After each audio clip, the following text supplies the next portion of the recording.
and then rank themselves according to power and privilege. The teacher also reportedly told students, "We live in a, quote, dominant culture of white, middle class, cisgender, educated, able-bodied Christian English speakers," that's a mouthful, "who created this culture in order to hold power and stay in power."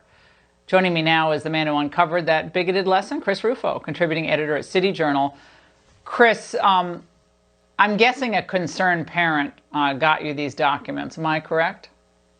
Yeah, that's exactly right. A parent found out what was going on, was outraged, and in so many cases, parents aren't able to do something, but in this case, they brought the evidence to the principal and they demanded an end to it. And the thing that's really interesting is that this parent is actually Chinese American.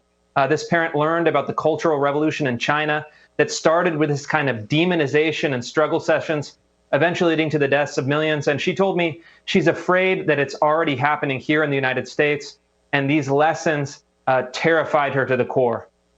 Well, I also think it's racist. I'm going to say it. I think they are racially dividing America at a time where our country is going through difficult times of the pandemic, our economy, obviously the upheaval politically.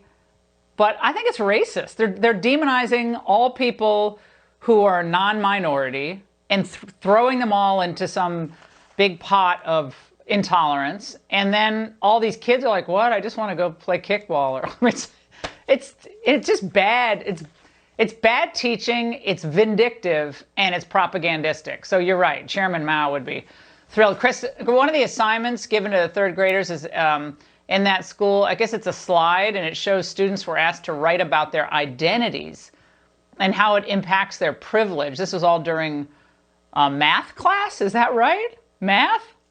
Yeah, it was during a math class, and they asked students basically to deconstruct their identities, their racial identity, their sexual identity, whether they were transgender or not, and then create an identity map and decide which aspects of their identity were the oppressor and which aspects of their identity were the oppressed. So they're not only dividing America along racial lines, but they're actually dividing 8- and 9-year-old children along these lines that are generated first in academia and a kind of neo-Marxist theory, now being pushed at as low as elementary school level. And these kids have to be bewildered, but they trust their teachers.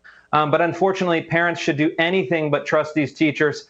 They have to find out what's going on, and they have to stop it. Yeah, well, if parents want their kids educated, really educated, they certainly don't have time to engage in this nonsense. It looks like it's taken from an Instagram Live or Facebook Live of, any random leftist on Capitol Hill. So, Chris, thank you for doing that. And thank you to the parent, whoever you are, for raising this issue.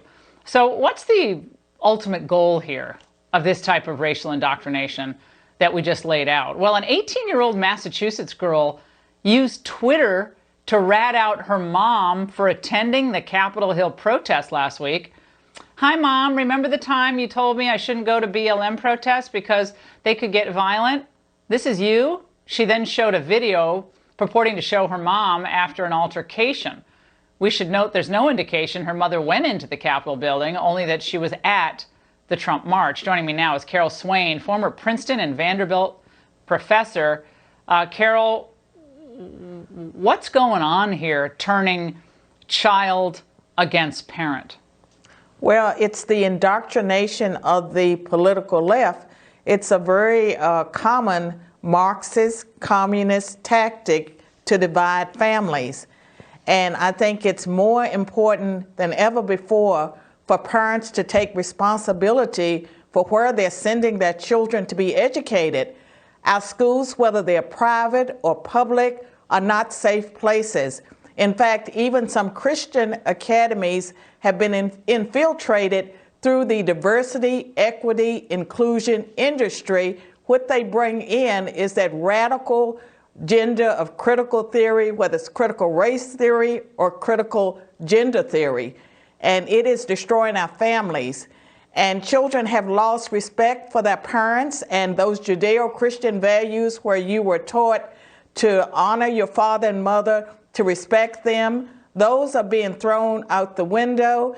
And parents need to wake up, because if you're paying tuition for a private school and you're trusting them to educate your children, you are abdicating responsibility. Now, and it is racist, and it's all kinds of other things. Yeah, parents have got to tune in to what their kids are being taught. And I can say this, a lot of parents now are dealing with these Zoom classes, and in some schools they say, well, you have to sign a pledge that your parents won't watch the Zoom classes, okay? I'm just gonna say to parents across the country, that's your child. You have every right to see what that child is learning or being indoctrinated into thinking. And you have every right to watch and look at the curriculum and see who's speaking and speak out if it is a direct attack on your values. And Carol, this is time for all parents to get involved, get loud, get informed. Don't be afraid. There's something else too. There's been a rise in child suicides. Can you imagine? It's confusing enough to be a child than to have these people exposing you to these ideas and telling a little boy or a little girl that you may not be a little girl, you may not be a little boy. It's confusing enough to be a child, and I think that's part of the rise in the suicides, is that we're exposing kids to things that they should not be thinking about. Now, and beyond that, parents and children, that special bond, being interfered with by these propagandists as well. That's part evil. of it. That's the Marxist-Stalinist pledge, though, is it not, Carol? You have to break the traditional family. The family is the state. What the state says go, not what mom and dad says.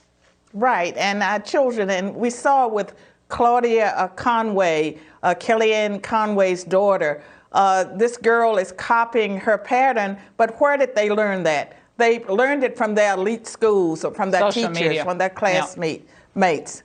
Well, social media is at the heart of this, but we just, it's tough to be a parent these days. I mean, it is not easy. There's a lot of outside influences. You just got to love your kids and do your best.